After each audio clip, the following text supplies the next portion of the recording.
First of all, let's start with the question of how does the death-defier path of your apprenticeship differ from the Don Juan Matus Carlos Castaneda lineage stroke path?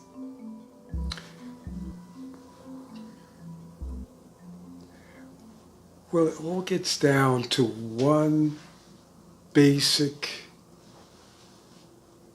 idea, the assemblage point. That is the crux of the whole,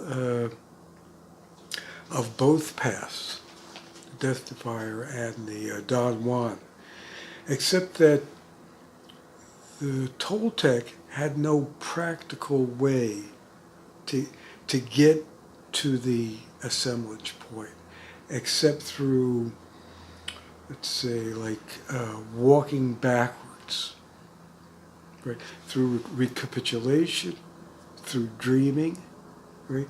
Which takes a tremendous effort. It demands what you call a best case scenario to make those things work. Carlos was considered a best case scenario, right?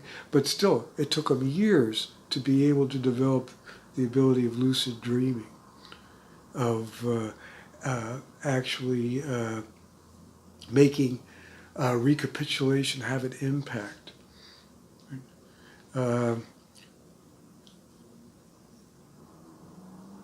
The death-defier looked for more practical means to understand the assemblage point.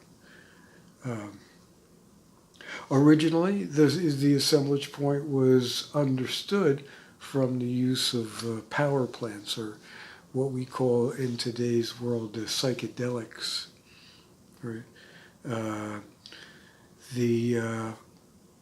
It stripped everything down to the molecule of consciousness, right? So you could actually see. But taking these types of plants is like eating of the tree of knowledge of good and evil. You realize how naked you are, right? And so you make a comparison of that to everything after that, and somehow that's becomes overblown. Right. So the assemblage point is quite inaccessible. Right. That has been the problem with it. The old seers, the new seers were able to perceive it as a point upon the energy field that had of the ability to move, as opposed to the chakras, which were stationary points upon the energy body, right, relating to the glands. So this assemblage point had the ability to move in the energy field, outside the energy field. It wasn't limited by time or space. So orientating around this assemblage point also gave the seer that sensation of not being limited by the human form, right? Which the chakras, the glands, are all a part of. The glands produce hormones, and those hormones are chemical intoxicants that control behavior. Right? So when you're looking for freedom, you're looking for something that has the ability to move in and out, irrespective of time and space. So, which the human form is solidly, concretely evolved into. Right? It's evolved into the solidity, the form of the world. So the assemblage point, being able to move, is a less involved in that. And you're able to move in and out and see the difference in perspective. So uh, the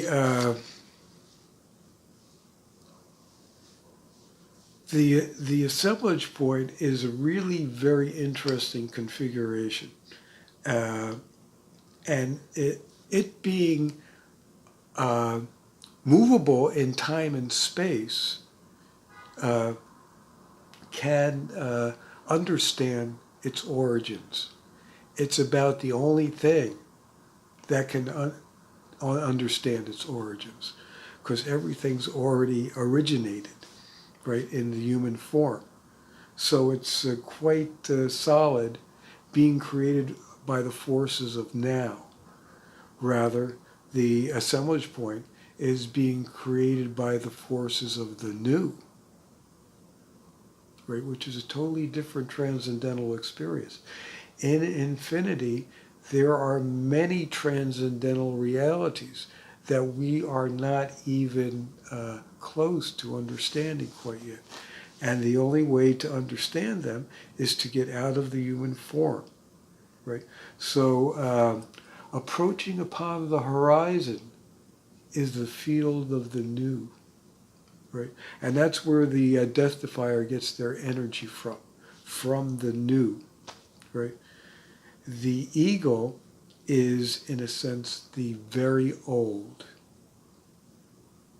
Right? So it is what forms the external forces that form the perception, right? And those are very old and ancient. So the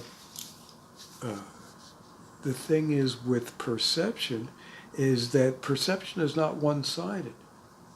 It's at least two-sided to be of any concern, because there has to be an influence of the external into the internal and the internal into the external.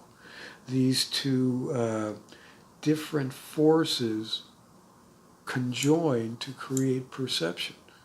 Right? It's merely not the external upon the internal, but it's also the emanations of the internal upon the external. And so Don Juan alluded to these, the influence of the internal emanations upon the external, but didn't actually say what they were. But we know the external that influences the internal, that's the eagle. Right? So the Toltecs were able to accomplish some magnificent things comprehending these forces. What's the eagle? They could perceive the assemblage point, and they could perceive the gap. Right, this little hole that we're sort of born with. That as we grow older, the gap grows larger, and energy sort of oozes out.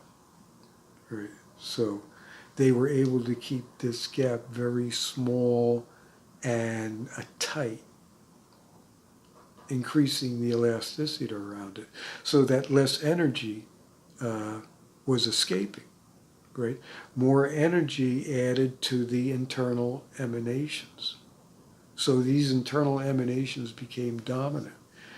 And what the death defier took it a step further by being able to close the gap altogether and heal it and eventually eliminate it. So the influence of the external became less dominant, and the internal emanations became more dominant. This is what's known as a bridge to the second and third attentions, when your subjective world becomes the dominant factor in perception. Right? So when the gap is open, the external world becomes the dominant influence of perception. And so you are affected by all these aspects of the external world, right? That's keeping you in the human form, that's making the gap lose its elasticity. It becomes flaccid. Energy pours out. Um, so this isolates a person in the first attention in a place called being the unknowing effect. Right? So you are the unknowing effect of what's occurring around you and inside you. This leads to a lot of alienating human conditions like depression, psychosis, cancer, you name it. This is the common cause to all these ailments. If you were to isolate what was the problem in humanity, it was this progressive whole that was fostering all these conditions. Once the hole is closed, the internal emanations dominate. You become what's called the knowing effect, right? You understand the forces that are affecting you, right? You start to perceive them. They are no longer influential in your life unless you allow them to be influential. Right? So you can gather what's positive, what's negative. And in a sense, there's really nothing negative, right? It's what you find in this new subjective universe is that we are here isolated in human form on a battlefront, right? And there's a war going on. And it's the war of stimuli of perception, right? Are you being beaten down by it, or are you winning that battle? Those internal emanations help you win that battle. But the gap and its ability to allow inclusion of these external emanations are defeating you. So the warrior chooses the front where they're victorious, rather where they're defeated. Right? So we're choosing to orientate around these internal emanations. And the death defier calls these the dragon's emanations. Each of these band of emanations need to be fed. Right? But the feeding of the ego, right, is enormous. Right? It just has an appetite that you can never quell. And this is from where human hunger comes from, right? And this was the Buddhist dilemma, how to solve the issue of human need that causes suffering, right? So, in a sense, this diverges off upon the Buddhist path of liberation, So when you can eliminate this hole in the energy field, you start to see those forces that are influencing you, and you being conscious of those forces, you can subvert them or orientate them into a new direction. This is called the great reversal of energy. And it's only by eliminating the gap that you can accomplish this maneuver. So the death defier has issued certain tasks to accomplish, rather than agreements, right, of behavior. Uh, a you know, behavior is about the human form, about morality, about ethics. If you don't have this down yet, you might as well go back to the Bible thumpers and get that straightened out, and then evolve into accepting the enormity of the task of liberation, right? And the first task that the of the Toltec warrior is to find a source of energy that is inexhaustible, right? That passes the test of time.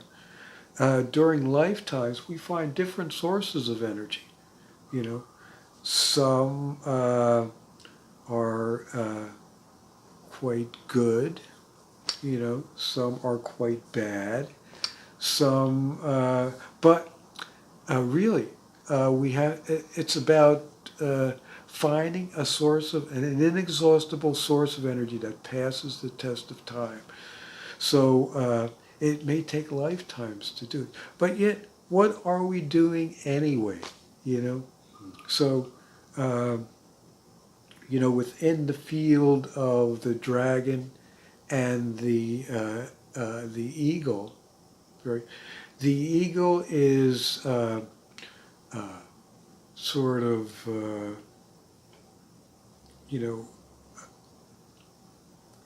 pulling the energy out to a transcendental place called a dark sea of awareness, right? So it creates that schism of perception, of the being, the unknowing effect. The transcendental of experience is the ego death, right? So that you become a non-entity, right? You go back to the original formless form, where you originally we were galaxies. That's the integral unit of consciousness, is a galaxy. All right, it dreams worlds, but it cannot substantially facilitate or manipulate those worlds, except by creating life forms, right? So us being individual sentient life forms, we have the ability to manipulate and facilitate a world, right? And that's a tremendous thing. People underestimate that ability. So the dragon's emanation invests you in individual existence, that the ego can grow and become something more magnificent than just an innocent accumulation of energy that's really just defensive about external stimuli.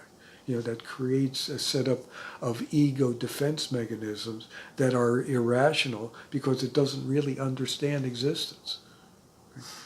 It's really I'm sitting here because I want to get a good eye line to the lens. That's why I'm hiding behind this telephone. So it's good. So this looks really good. Mm-hmm. This is really interesting because one of the things that I'm not crazy about Ken Wilber, but I've looked into him because he used the same mind mirror that I had in contact with in 1980 when I was doing a bit of biofeedback years ago. And he's very good. He's got a lot of control of his mind and so on, his brainwaves. But he talks about the what he calls the pre-trance fallacy. Have you come across this? He says that a person can meditate for years, and they're going back into the womb. They're actually cultivating a pre-personal state, whereas the alternative, which sounds more like what you're saying, is developing toward a transpersonal where you have, I guess, because you have your assembled awareness, so you have what you've learned, and you have a trajectory, and you have transpersonal awareness. You're not going back into the womb, you're actually taking what you learn and going forward with it. And it sounds very similar in a way. It kind of fits with what you're saying here about this sort of the ego's emanations pulling us back into the dark sea of awareness. And you know, a lot of times I hear people talk about the ego. The ego gets such a lot of bad press, and I always say, well, I wouldn't want to cross a busy road without mine intact. You know, this whole thing about the ego just being like the bad guy it's stupid, because we can't do anything constructive without one. It's not, you know, it's an overly inflated ego or a weak ego, which is the problem, not having an ego. And the ego is I. It's having a self, isn't it? Yes. And so, very much so. If we're talking about maintaining assembled awareness, that can only be with a self, with a sense of self. If that's dissolved, then we're going back into the womb. Well, ego is the sense of identity, and identity is a creative project, right? You can build upon identity, and you can tear identity down and rebuild it up again, because it's a creative project, right? You don't really know where it's going. You take an artist, right?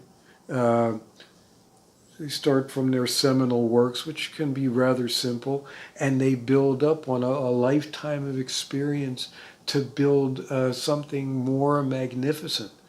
This is the creative self. You know, I believe Alfred Adler talked about the creative self, and that's what I'm more speaking about. That the ego can grow into something. All it's lacking is a creative venue to express itself. And so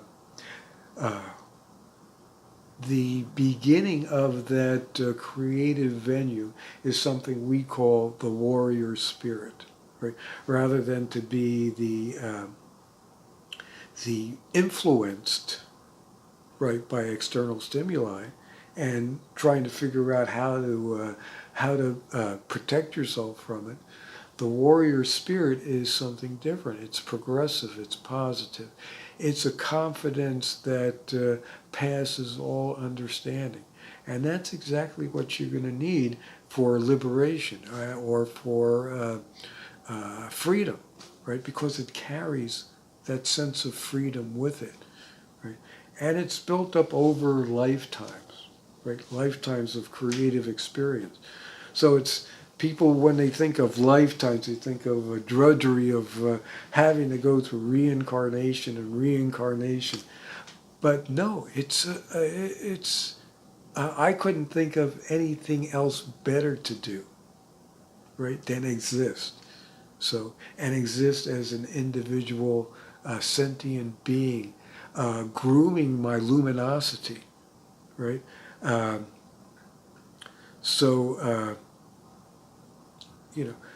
Because we can evolve, right?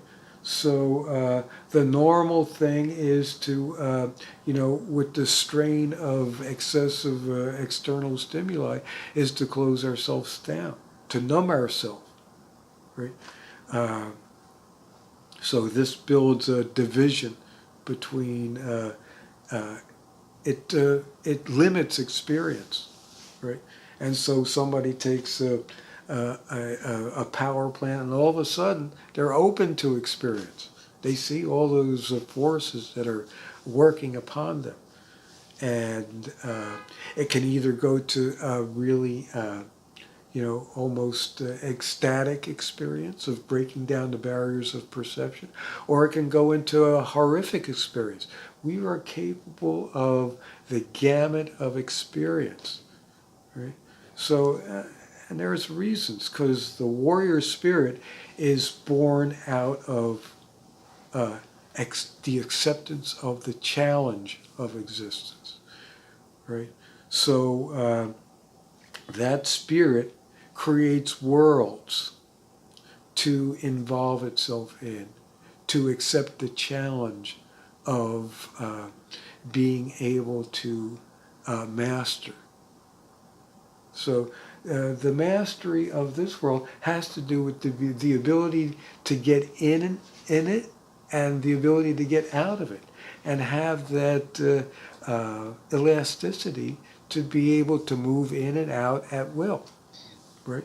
To be able to understand that this is not the only world, right? And once you get out of this world, you realize that this is just another dream among many other dreams. It's the type of world that sort of sucks you in and makes you believe that this is a solid, real world to the exclusion of all other worlds. So in a sense, we are dreaming right in this moment. Yeah. This is the dream we need to master it. This is the dream we need to be lucid in, right? So, yeah, the exercise of the Toltec of dreaming is like a remedial lesson in that, because you are gaining lucidity in an alternate dream, right? So it's a good exercise, an excellent exercise, because it gives you a practical advantage, right? You develop this lucidity in an alternate world. You have access to another pool of energy, another setup of dimensions, which is less restrictive, less limiting, right? So in your dream, you can fly, right? In this dream, you can't, right? So in that dream, you can. So when the influence of this world is goes by the wayside, as it will, we are all destined to permanently leave this world. Then the influence of that alternate world, with its less restrictive atmosphere, will become more prominent. And it will present to you more challenges, right? Because it's a more advanced level.